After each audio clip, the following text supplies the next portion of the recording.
How you doing, Rick? Good, Dan. All right, I'm just asking a question of you. How do you propose to cut property taxes? Seniors living on a fixed income, working poor, the ever-increasing property taxes that are kicking people out of their homes. It's sad. We see the shift from Albany to the localities. I don't know, what the answer is. If you could help me out with that. It affects myself. It affects all the good folks in this room, the working poor in the community. Okay, there are three things we have to do. First of all, we have to impose a property tax cap. I favor the concept of a property tax cap, that we should cap the taxes at 4% like Governor Patterson has proposed.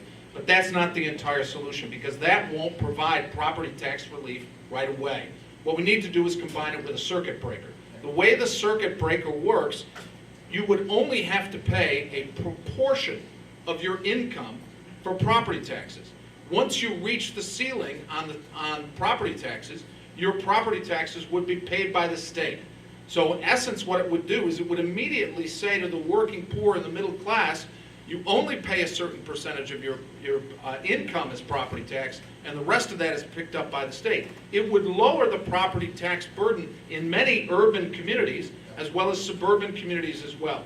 I favor the concept of a circuit breaker, an expanded circuit breaker. It will graduate property tax, which means you would pay according to your ability to pay, which is the way we pay personal income taxes. It's a much better approach. It would reduce taxes for about 25 to 28% of the property tax owners in New York State. It's the right way to go. The final piece is to ban unfunded mandates.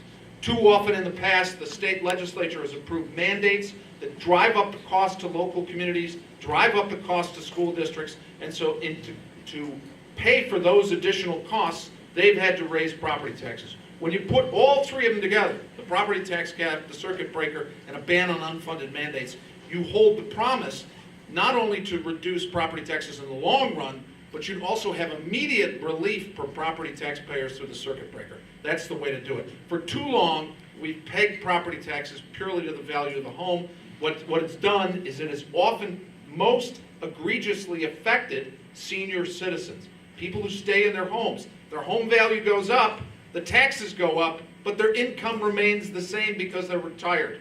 That's the great crunch that's happening. That's what we need to change. A circuit breaker will change it.